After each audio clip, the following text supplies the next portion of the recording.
of company.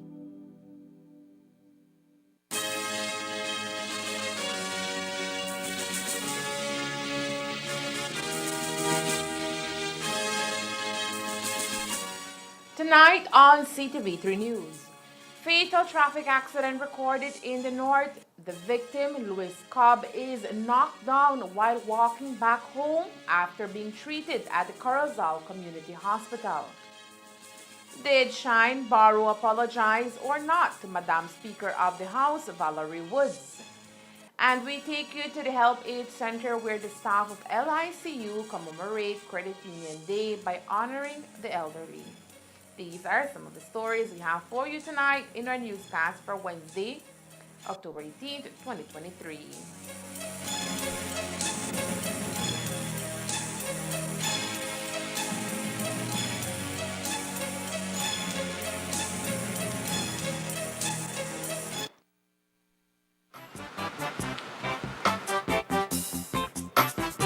That'll be $50.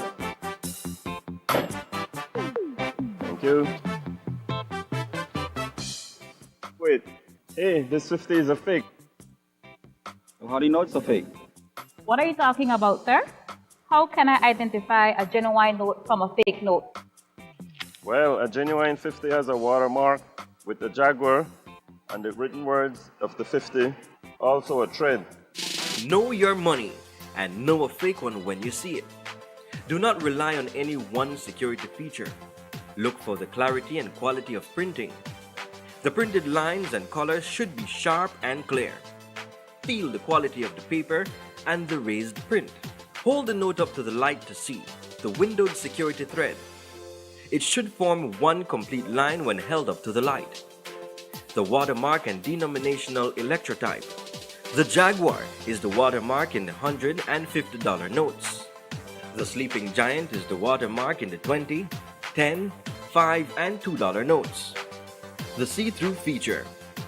The parts of the design printed on the back should fit exactly within the unprinted areas of the front to form the complete design. Check the $100 note for the toucan hologram with the periwinkle flower overprint. Tilt it to see the small images of the toucan and the numeral 100. Check the $50 note for the green foil angelfish. Check even closer. Use an ultraviolet light to see the fluorescent features. Use a magnifier to see the microlettering. Tiny letters that read, Central Bank of Belize, and the value of the note. Stop the circulation of counterfeit Belize currency notes. Pass all counterfeits to the police at once. It is a criminal offense to hold or use a counterfeit. Be safe. Be sure. Know your money.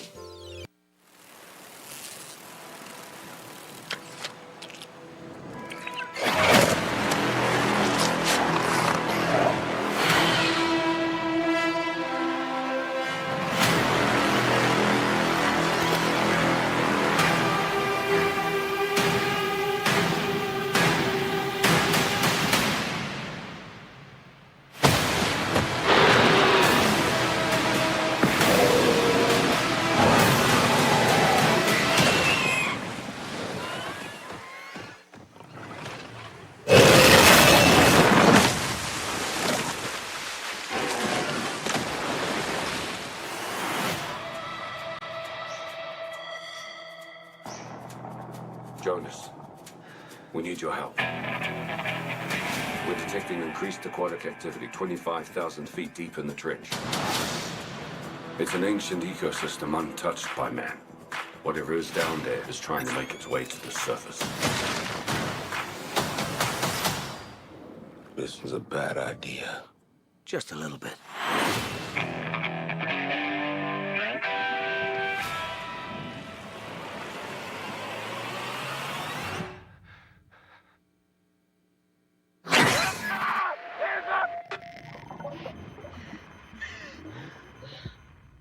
Jonas, we've got company. That's the biggest Meg I've ever seen. Biggest Meg anyone's ever seen. That's the apex predator. Everybody make it to the station! You can make it! Keep going! 3 massive megs and who knows what else have escaped the breach. I just hope it goes better than last time.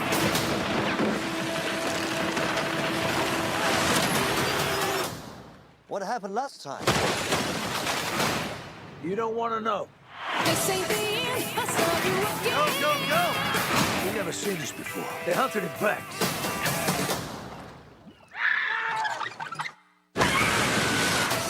You can relax. This place, Meg-proof. I mean, Jonas was always afraid of this, but I was also thinking...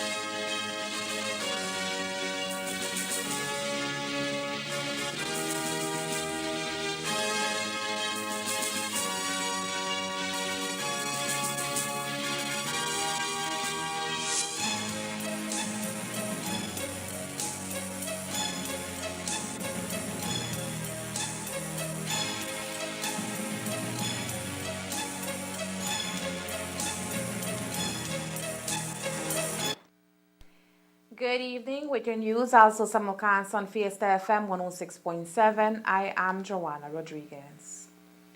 A resident of Santa Clara is tonight dead, and his body awaits a post-mortem examination to determine the cause of death. Luis Cobb was walking back home after being released from the hospital early this morning when he was knocked down by a bus. Cobb took his last breath on the cold pavement of the highway, and tonight, as his family deals with his loss, they hope for justice. Reporter Elmer Cornejo visited the family of Cobb today and has the details in the following story. This is 40-year-old Luis Cobb, the father of two. He would spend most days as a jolly father and uncle. But last night, Cobb began feeling ill and was transported and later released from the Corozal Community Hospital. But everything took a wrong turn at the break of dawn when Cobb was on his way back home to Santa Clara when he was struck by an oncoming public bus. The news has shattered the family, who is still in disbelief. Muy temprano en la mañana vino mi cuñado y me preguntó que si yo tengo familia en Concepción, pero yo creo que no le dieron la información completa a él. Ahora él se quitó y yo me quedé acá perdida preguntándome, ¿quién sobrino? Pues yo le digo a mi esposo, yo mi única familia en Concepción solo son los Kawich. Y ahora él dice, sí, porque me dijeron que es tu familia, que es Kawich. Pues nos quedamos así, en eso llegó mi sobrina y dice mi sobrina, tía, dice así, me acaban de llamar, dice, que atropellaron a Bud, dice a mi hermano. Le digo, ¿será Yani? Le digo, pues yo agarré, como me dijeron quién es la persona que le dijo a mi cuñado, pues yo llamé al taxista, le digo, no, le digo, cierto, le digo, que atropellaron a uno de mi familia. Y él me dice, sí, Cruz, me dice, es Bud, dice, pero yo le dije a Ponchi que es Kawis, no sé cómo le dicen, dice. Le digo, no mientas, sí, me dice, yo lo vi, dice. Bueno, pues nos quedamos, dice mi sobrina, no puedo creerlo, tía, si mi hermano lo llevaron en el hospital como a las 9, dice. Yo misma fui a llamar a Sancho, dice, para que lo lleve, dice. Pues ella le digo, ¿sabes qué, Yani? Le digo, llaman al hospital, le digo, ¿tú tienes el número del hospital? Le digo, sí, tía, dice, pues llamaron al hospital y nos dijeron que sí, mi sobrino estuvo allá con un dolor abdominal, pero ya lo trataron y le dieron de alta. Pues eso al darle de alta yo creo que él salió y se venía caminando mi sobrino y fue cuando lo atropellaron. Y el testigo que dice que recogió a mi sobrino, su cuerpo de mi sobrino, dice que él vio que es el boss Morales y el boss ni siquiera paró a ver lo que hizo, el daño que causó. En cambio, el vehículo que venía atrás hizo ese favor de pararse y recogerlo y llevarlo en la estación. Y lo llevaron al hospital. Cuando vino la policía y mandaron a decir que si nosotros sabemos de un tal But, y le dijimos que sí, que es mi sobrino, y fue su hija quien la fue a identificar. Hasta ahorita sabemos que sí. Y nosotros, yo como su mamá o su tía, como yo más lo considero que es mi hijo, porque conmigo creció ese chamaco, yo lo crecí desde chamaquito y hasta ahorita conmigo ha estado. Cruz, as she is affectionately known, says that the untimely passing of her handicapped nephew has struck her deeply and hopes the driver of the bus, 25-year-old Fernando Aban, would assist the family with the funeral expenses of Cobb. No puedo creer cómo esa persona que lo atropelló no tuvo conciencia de decir, ¿saben qué? Voy a frenar mi vehículo, voy a parar a ver el daño que yo ya hice. Nosotros simplemente le pedimos al que lo hizo que tome conciencia y que nos trate de ayudar. Simplemente que nos ayude, porque su mamá de mi sobrino está muy mal, está botada, ella está enferma también. Y nosotros no tenemos ni para adelante ni para atrás. Simplemente no queremos llegar a este caso a que vaya en la corte. Nosotros no estamos para decir, lo queremos ver preso. Yo no quiero ver preso a nadie. Yo simplemente quiero que él se dé cuenta, que tome una conciencia y que diga, sí, voy a ayudarles. Yo cometí ese error, yo cometí ese daño. Voy a extenderles la mano, les voy a ayudar con el cajón y que les demos una cristiana sepultura a mi sobrino. Como digo, yo lo quiero porque conmigo creció toda su vida ese muchacho. Y hasta anoche él vino a buscar su agua acá en la casa y me habló. Pero yo, como me acosté, yo no sabía si mi sobrino, él se fue al hospital. Hasta hoy en la mañana nos enteramos que él se fue al hospital. Él no estaba borracho, porque muchos van a pensar que él estaba borracho, pero mi sobrino no estaba borracho. Mi sobrino estaba en sí. Y no podemos creer lo que le ha pasado a mi sobrino. While Louis Cobb, better known by his alias Boot, had no formal education, he would fix televisions for a living. Cruz says she is now left with only the good memories of her nephew turned her son. Que él siempre me decía que yo soy su mamá. Siempre me apreció como su mamá. Lo que él tenía, él en veces me daba, me decía, toma tía, porque tú eres todo para mí, tú me cuidas, tú me quieres, porque me quieres, me aconsejas, me regañas, el terco soy yo, es que no quiero entender. Yo a pesar de todo, ratos, aunque así, borracho, yo le llevaba su comida, muchachos, no te miento, a escondidas de mi esposo Garo, toma coche, cómelo, le digo. No me gusta verte borracho. ¿Será que a ti te gusta verte borracho? Yo le decía. ¿Por qué? Porque él venía a jugar con mi sobrino, se ponía a bailar con mi sobrino, con mis hijos. Él era un muchacho alegre. No te voy a decir que él era un muchacho triste. Él era alegre, era bien alegre y tuvo muchos amigos acá. Su oficio era de componer televisión, radio. A pesar de que él no tenía una mano, él siempre hacía su trabajito. Lo único que lo fregó era el vicio y los malos amigos. Por eso, como yo le decía, yo le decía, amigo no es el que te trae un chipilín, amigo es el que te viene temprano y te dice, toma, vamos a comer unos tacos, vamos a beber un café. Ese es tu amigo, no esos que te vienen a acabar de matar. Yo se lo decía, muchacho. Por eso, como les digo, yo no puedo creer que mi sobrino haya acabado así. Louis Cobb leaves 2 minors attending high school to mourn his death. Elmer Cornejo, CTV3 News. The police department is still investigating the early fatal road traffic accident, and it is expected that Fernando Aban will be served with a notice of intended prosecution. Speaker of the House of Representatives Valerie Woods is yet to respond to an email from leader of the opposition Moses Shine Barrow offering an apology, or so he says. As we told you last night, while apologies were offered in the email, Barrow falls short from apologizing to the Madam Speaker for the way he referred to her in a previous email. Instead, he offers the Speaker, and we quote, "apologies for the offense you took to my email August 10th. In the email, Barrow says he has the highest respect for the institution of Parliament and the office of the Speaker, but adds that when there is a feeling that there is a lack of reciprocity in reverence for the office of the leader and his opposition members, then trust and confidence is eroded, which translates into a house that is in disorder, with members having little to no regard for the standing orders and required decorum that should guide our discourse." He adds that without the opposition's voice, we have no democracy.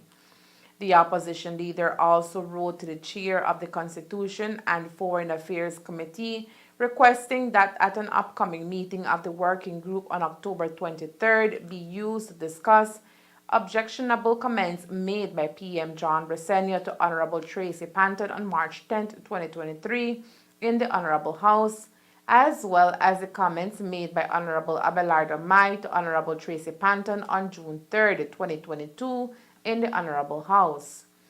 Today, the Minister of Public Service, Constitution and Political Reform, Henry Usher, told the media the process must be followed when it comes to Barrow's request. Well, I think as I reminded him in the House, Section 38, standing orders is very clear that the conduct of the Speaker cannot be questioned unless a proper motion is brought.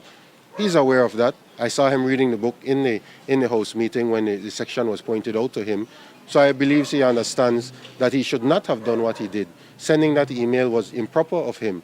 Calling into question the conduct of the Speaker was improper of him, because when you call into question the chair or the Speaker, you're calling into question the entire process of the House. So it's good that he sent that apology. I haven't had a chance to read it, but certainly it's not, the apology wasn't to me, it was to the Speaker. So I believe that question as to whether the apology is fit or not is something that the Speaker would have to answer. Now, as to the request to the Privileges Committee to look at what happened in the House, that is well within the rights, and the Privileges Committee can decide to look at that, make recommendations to the House going forward as well.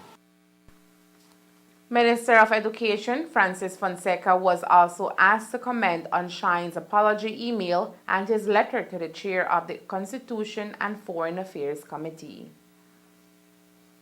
I can only speak for me. I'm a member of that committee. I think George Price used to always say to us as young students, let not the best be the enemy of the good. I think, listen, the leader of the opposition went from a very hard-line position of no apology and, very obnoxious and arrogant in my view, to a position where he is admitting, I believe, in his own way, that he erred and that, in fact, he owes the Speaker an apology. Across the aisle, we have, everybody gets, a little bit of offensive from time to time. That's, in a sense, that's what we sign up for, the hurly-burly of politics. I know some people don't like it, but that's the reality of politics on the House floor. We are on the House floor. I think we should always, of course, have great respect and regard for each other and our female members in particular. I believe that both the Prime Minister and Minister Mai have said to the member, I think, that listen, if we apologize if if we have offended you, that sort of thing. So I think that is very different from what this leader of the opposition did in really questioning the integrity of the Speaker of the House, calling into question the independence of the chair. So I think those are completely different issues, but I'm sure we will have an opportunity to discuss it at the House committee level. The deadline for an apology as required by the House is October 31st at close of business. The People's Constitution Commission has been engaged in extensive consultations with representative bodies across the country, including teachers, members of the various armed forces, as well as the media. One of the areas of the Constitution which is being considered for amendment is the role and freedoms of the fourth estate, the media. Today, the Minister of Education, Culture, Science and Technology, Honorable Francis Fonseca, commented on this proposition for regulated press laws, which he says is welcomed and very much needed in our country. Yeah, I do. I think, the press is absolutely fundamental to our democracy. It's fundamental, in my view, to the rule of law. The press has, historically always acted as a check and balance on power.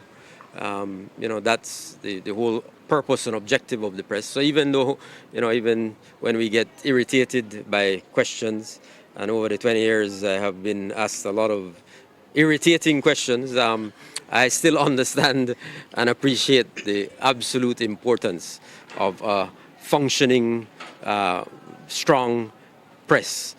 So I certainly hope that, when the People's Commission, Constitutional Commission completes its work, that as a part of their recommendations, and of course these things have to come from the people, so I hope the press is doing its work.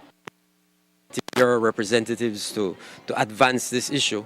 I hope that at the end of when that report is produced, that will be one of the recommendations, and I certainly will be very, very happy to support that recommendation.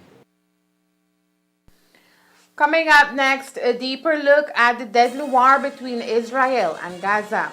Reporters of the Caribbean, including Belize, speak to His Excellency Itai Bardov, Ambassador of Israel to CARICOM. Tell me something. You can go anywhere. Another timeline. Another universe. So why do you want to stay and fight to save this one? Because this is the world where my mom lives. I'm not gonna lose her again.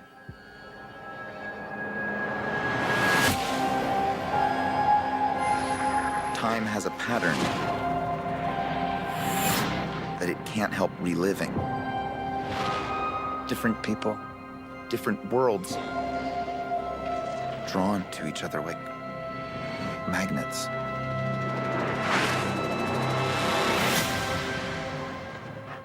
It's my face. You stole my face. If you were to go into the past, you have no idea what the consequences can be. Bruce, I could fix things. You could also destroy everything. This can't be happening. I completely broke the universe. Zod. We've been waiting for you. I created a world with no metahumans. And now there's no one to defend us. Want some help?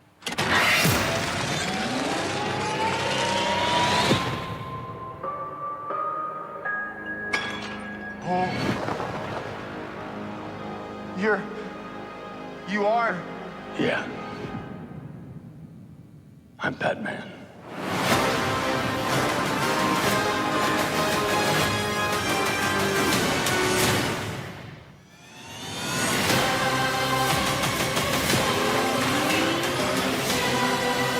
If I can't undo what I did,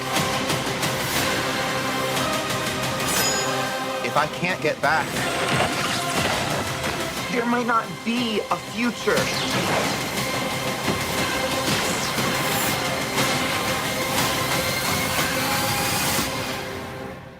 What's the play? Batman, what do we do? We try not to die.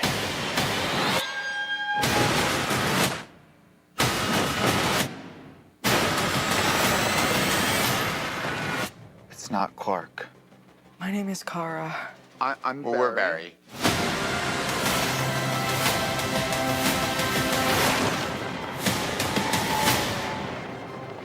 Barry, what are you doing? Our kids are gonna want to see this.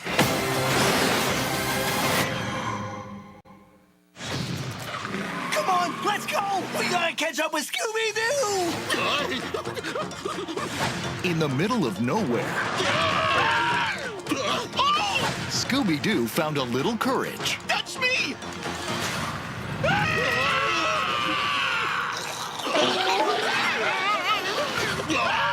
It's my friends. Oh! And a lot of adventure. Like, man, this place is totally freaky. Why is the water dripping upward? Now, If you're in a situation, I've never seen cicadas that big before.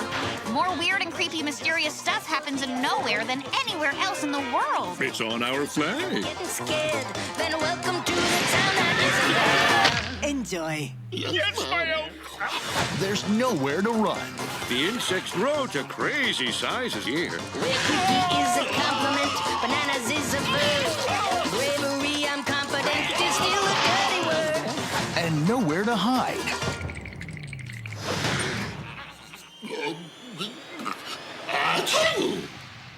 Gesundheit! Oh, thank you. If you're falling down a rabbit hole, the only so laugh until you cry a bit, and then you get unstuck. Are you nutty as a bouquet? Are you loony as a tune? Then quit your scowl and do some howling at the moon, like me. Woohoo! We gotta save Scoob!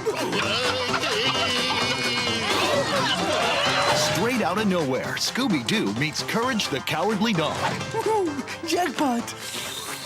Watch the masters at work! Needs more mustard. Excuse me, must have been something I ate. Look for it on digital and DVD. Retraction and apology to Belize Sugar Industries Limited. On the 10th of July 2023, Mr. Alfredo Ortega made certain statement on CTV's Despierta Belize, alleging that Belize Sugar Industries Limited, BSI, engaged in the following activities. 1. Engaging in slavery. 2. Not respecting the law. Mr. Alfredo Ortega acknowledges that these statements were expressions of his opinions and may have been misunderstood as factual allegations. He regrets any harm caused by these statements and understands that they may have adversely affected BSI's globally recognized trade reputation as a provider of sugar. Mr. Alfredo Ortega unreservedly apologizes to BSI and retracts those statements in their entirety. He also undertakes not to have them repeated.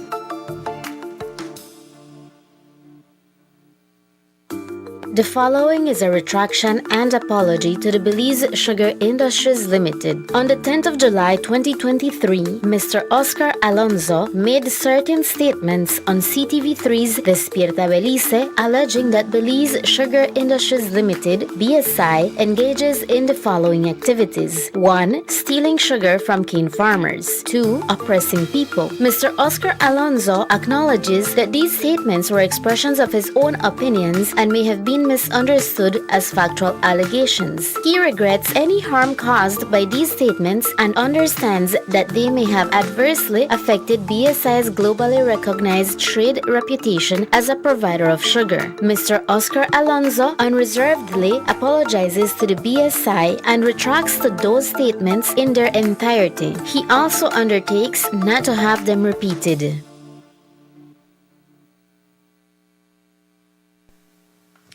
The European Union issued an updated list of non-cooperative jurisdictions for tax purposes, the Annex I list adopted by the European Union's Council, and as mentioned last night, Belize is on that list. The EU's reason for this decision is that Belize was assigned a partially compliant PC rating in the peer review of Belize's compliance with the International Standard on Exchange of Information on Request, EOIR, published by the Global Forum on Tax Transparency and Exchange of Information, GF, on the 19th of July 2023. But the government rejects as false the designation of Belize by the EU as a non-cooperative jurisdiction for tax purposes. The government of Belize views this automatic listing of Belize on the Annex I list as unjust and procedurally unfair. since before taking its decision, the EU failed to engage Belize on this matter. According to the Minister of Public Service, Constitution and Political Reform, Henry Usher, had the EU engaged with Belize, the EU would have learned of the significant steps Belize has already taken to address the identified deficiencies that led to the PC rating in the EOIR peer review. What that really indicates is a situation where you have these first world countries continuing to change the goalposts, continuing to move the goalposts for jurisdictions like Belize, jurisdictions in the Caribbean when it comes to these issues. This government has passed a huge amount of legislation dealing with transparency in taxes, but for whatever reason, the EU decided to go back to a date when those legislations had not been passed. They did not give Belize an opportunity to update them on what legislation has been passed, and you all know, you've covered it in the House. Since April, there has been a number of legislation, a package of legislation dealing with tax issues, dealing with all the different institutions that deal with taxes as well. But instead of looking at what has been done, they decided to go back to an arbitrary date before the legislations were passed and to use that as their baseline. The government has been informed that if in the coming months the GF receives and accepts a request by Belize to open a supplementary review of Belize's compliance with the EOIR standard, then Belize will be removed from the Annex I list. That application for review will be submitted according to Usher, but it has to be until April 2024. The Belize Peace Movement has announced that on October 3rd, the claimants in High Court Case 55 of 2019 applied for enforcement of the consent order, which they say has been breached by the Elections and Boundaries Commission, EBC. The proposal submitted by the Commission to the National Assembly in pursuance of the order made last year is, according to the movement, not in compliance with the constitutional requirement to make the voting population in electoral division nearly equal as possible in number of voters. The deviation thresholds were well below Belizean and international standards, ranging from 25 to 35%, and with general dissatisfaction, the proposal was indefinitely deferred by the House of Representatives when it met in August. Now, as Belize moves into its next electoral cycle, the current distribution of registered voters in the 31 constituencies is unchanged, apart from transfers in and out of divisions. The movement wants the court to declare this to be so, and an injunction to restrain the Commission from proceeding with the current voters to conduct any general election, as well as an order of the court to compel more constitutionally compliant proposals to the National Assembly. Today, the Minister of Public Service, Constitutional and Political Reform, Henry Usher, responded to the BPM's release. That report was prepared on time. They got a copy of that report, so as far as I know, the consent order was adhered to. Of course, they have a dispute, and disputes go to court.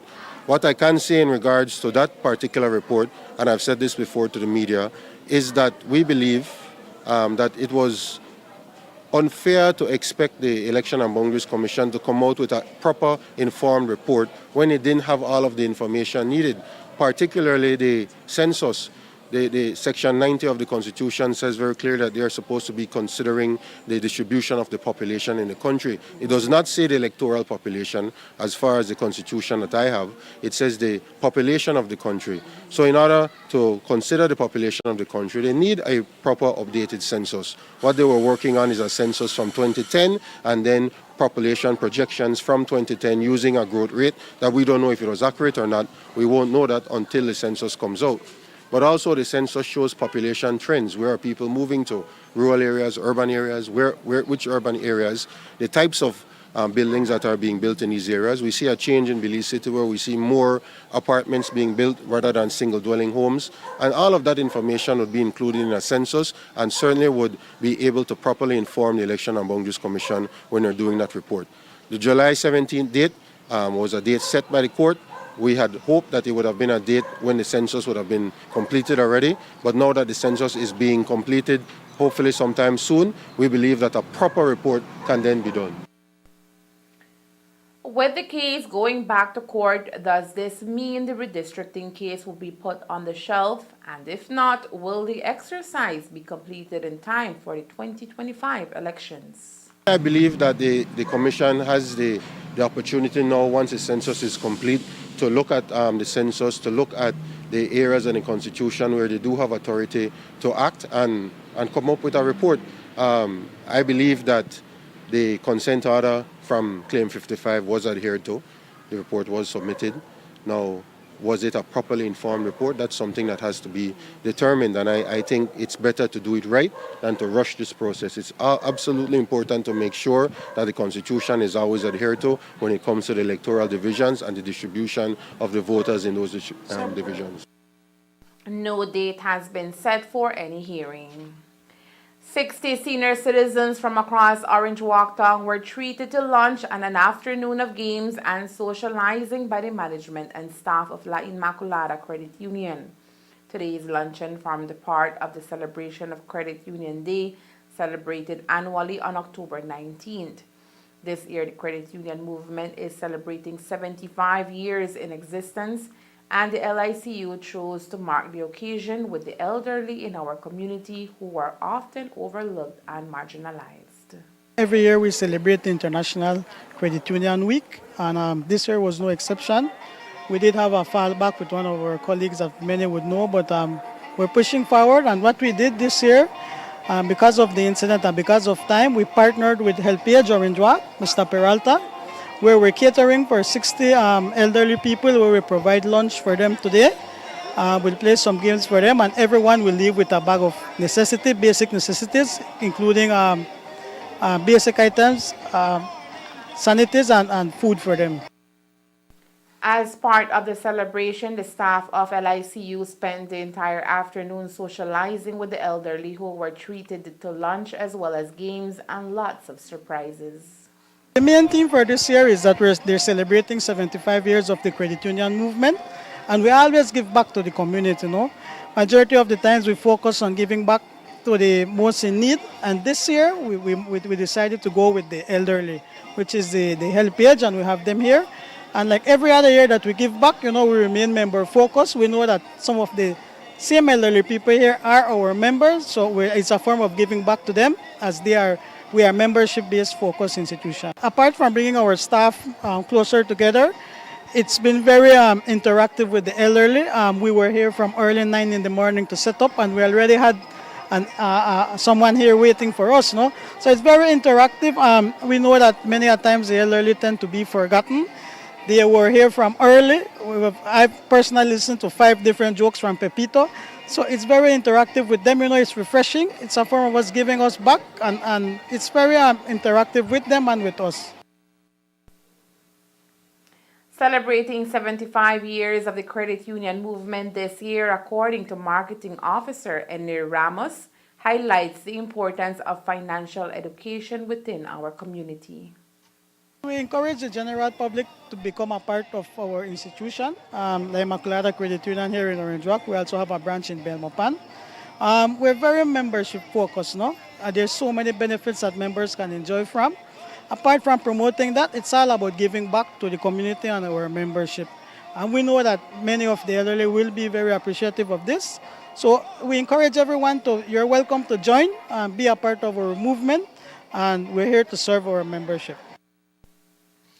All 60 invited Golden citizens were also given a food hamper containing basic food necessities. Today marks 11 days since the Palestinian armed group Hamas launched thousands of missiles at Israel and deployed its militants to infiltrate Jewish settlements near the country's border with Gaza on October 7, 2023. As a result, 1,200 Israelis were killed on the first day. According to Israel President Isaac Herzog, not since the Holocaust have so many Jews been killed in one day. Israel continued its bombing of various areas of Gaza. The Palestinian Ministry of Health said that 2,215 martyrs were killed in the Gaza Strip and 8,714 others were injured since the start of the Israel operations, while 54 people were martyred and more than 1,100 were wounded in the West Bank. Israel reported over 1,300 people killed and 3,400 wounded following the Hamas assault. At least 279 IDF soldiers have been killed since the Hamas attack. It is also alleged that about 126 Israeli citizens have been kidnapped. The situation has caught international attention, and today embassies and reporters joined a Zoom where His Excellency Itai Bardov, Ambassador of Israel to CARICOM, provided a briefing of current events and the operation of, quote, iron swords. Right now, the numbers are we have 1,400 Israelis, 1,400 Israelis murdered. The vast majority of them are civilians. They are babies, children, women, men, civilian men.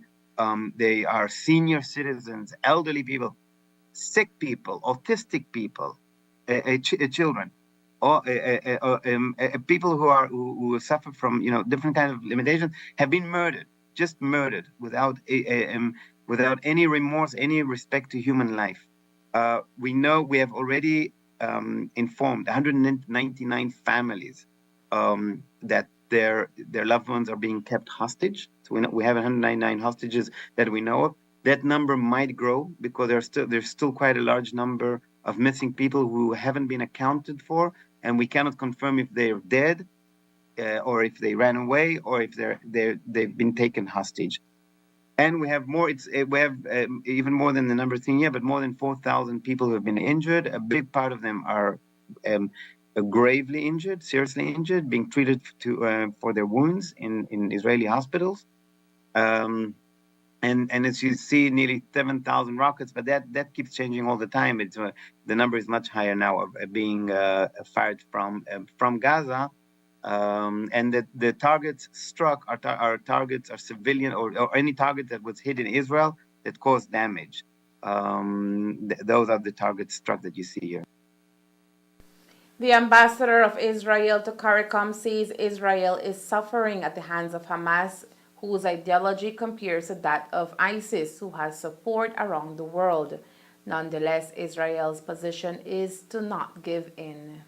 The tactics used by Hamas, the extreme Islamic ideology, okay, this unbelievable rooted religious belief that anyone that does not think like them is an infidel that has to be killed, and that non-Muslim women are allowed to be treated sexually any way they are. They belong to them. That is exactly the same kind of thing we saw from ISIS. There's no difference. There's no difference.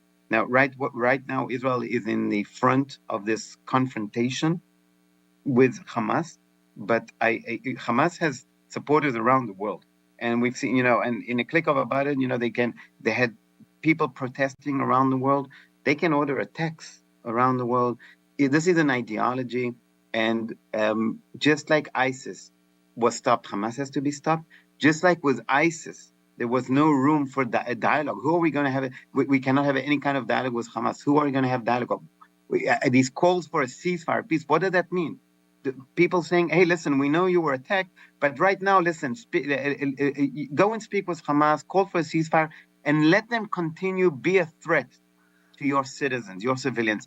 I really would like to see which other country in the world would say, okay, I'm going to conduct a nice, peaceful dialogue with this terrorist organization that committed one of the worst atrocities in the history of mankind. I don't think there is any, and we will not allow it. As mentioned, this war between Gaza and Israel has garnered international attention. Bardot says the Caribbean has been reporting on the issue but have failed to check the facts that surround the deadly war. There is no interest in Israel to attack any civilian target, definitely not hospitals. But if you look at Hamas has a lot to gain from it. They're just happy to see the international community condemn Israel, or speak about Israel, stop the fight, because look what you're doing. That is exactly what they are looking for. It's part of their tactics, and the international community, the international media must not allow that to happen. You must. I beg you, I implore you to always try and verify the information. We see it a lot happening in the Caribbean countries, where the media just will automatically take Hamas's word. For some reason, because the Caribbean is, democratic countries, and you would say they would at least, a minimum, try to understand where Israel is standing, But for some reason, within the Caribbeans, we've had actually more of the more harsh reports and the more non-objective reports that we've seen compared to any other area. And I implore you, I ask you to really verify this information. It is very important because it has a lot of ramifications afterwards. When pressed, Bardov said he meant no harm in the way the Caribbean has been reporting on the issue. I don't want to be misunderstood. It's not that I'm accusing the Caribbean media of standing by the side of Hamas. I'm saying I know there's a lot of misinformation. I know that this issue is very complicated, and people are very much misinformed. And there's so much fake news, so much disinformation running, within the social media. And I can understand how it is difficult to sometimes, verify what is true, what is wrong. But when I look at other outlets outside of the Caribbean, especially from areas that are democratic, that are more either liberal, that are areas that are respect, I will see a much more understanding to what Israel is going through, and empathy towards its victims, and it was surprising for me because we see the Caribbean countries as friendly countries. We've been working with countries in the Caribbean to develop different technologies to cooperate. We're building dairy farms and agrophonic agricultural area systems. We're providing different kinds of technologies in medical technologies. And and I can tell you for a fact, Hamas is not providing anything to the Caribbean countries. Stand by us, and I'd ask you, with Belize, with with Suriname, with Guyana, would you be willing to swap neighbors with us? Would you want to have Hezbollah, Hamas, ISIS, Syria, Iran? Would you want them as your neighbors? Because we'd be happy to get your neighbors, with us and do a neighbor swapping. It's very easy to criticize Israel from the other side of the ocean and tell Israel what to do, while it's our citizens who have been brutally attacked, who have faced the worst attack that we've ever encountered, who are still under shock. And to tell us, hey, Israel, stop defending yourself, and reach a ceasefire. That's a message I'm trying to convey. The Israeli army said that it is preparing to expand the scope of its attacks in Gaza, including preparing for a ground operation, and its forces are preparing to mobilize resources to implement broad operational plans, including an integrated attack on land, sea, and air. The tactics that are going to be used by Hezbollah, if they attack, we know are going to be very similar to what Hamas did in October 7th. They have they are digging tunnels. They're planning routes to reach Israeli communities, civilian communities within the area that is in proximity to the border, and they are going to, once they get the order from Tehran, they will rain Israel with rockets. Right now, Hezbollah has like around 130,000 rockets aimed towards Israel. They fired a few, but they're being careful not to exaggerate. But this could happen momentarily. And the way it works, by the way, with them, the rockets, they operate in the exact same way as Hamas. They operate from civilian areas, civilian villages. So you will have a house in a village. where you'll see the kitchen and the living room, and then here's the children's room, and then you have the launching pad, which is in a room with a roof that opens. So the roof opens, they fire the rocket, close the roof, and this will also endanger the civilians and the citizens of Lebanon who are in southern Lebanon, where Hezbollah is embedded between them as well. So I don't know, excuse me. I don't know what will happen with Hezbollah. I really hope that they do not even think of opening another front with Israel. But if they do, they will pay dearly for it. There is no telling when the situation between Israel and Gaza will be controlled. The fact remains that as long as the war continues, more innocent persons in both Gaza and Israel will continue to die, including the elderly, youths, and infants. We will keep following developments of the situation. And that's the news. We invite you to join us for another newscast on Thursday, October 19th here on CTV3 and Fiesta FM 106.7. Remember that to read a text version of the news, you can visit our website at CTV3BelizeNews.com. You can also log on to our Facebook page for current stories at facebook.com/CTV3BelizeNews or our YouTube channel at CTV3 News BZ. Remember to wash your hands and remain safe. From all of us here at CTV3 News, thank you for watching and listening. Good night.